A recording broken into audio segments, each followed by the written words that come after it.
বিশেষ করে বাংলাদেশের সীমান্তের পরিস্থিতি তো পরিবর্তিত হয়ে গেছে, এটা তো আমরা অস্বীকার করতে পারবো না। এখানে একটি নন স্টেট অ্যাক্টর, আমাদের সম্পূর্ণ সীমান্ত তাদের নিয়ন্ত্রণে রয়েছে এখন।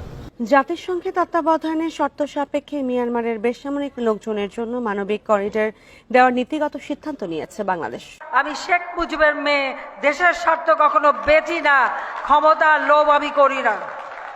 আমি দেশও বেচি না, দেশের স্বার্থ বেচি না।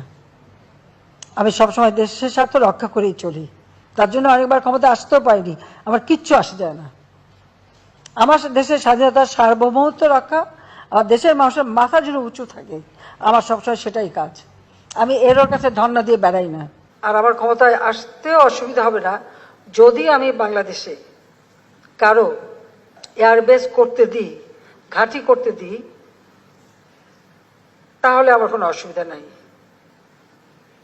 কোন এক সাদা চামড়ারই প্রস্তাব, ইস্তিমোর মতো বাংলাদেশেরও একটা অংশ নিয়ে, তারপরে চিটাগাং, মিয়ানমার, এখানে একটা খ্রিস্টান স্টেট বানাবে, বে অফ বেঙ্গলে একটা ঘাঁটি করবে।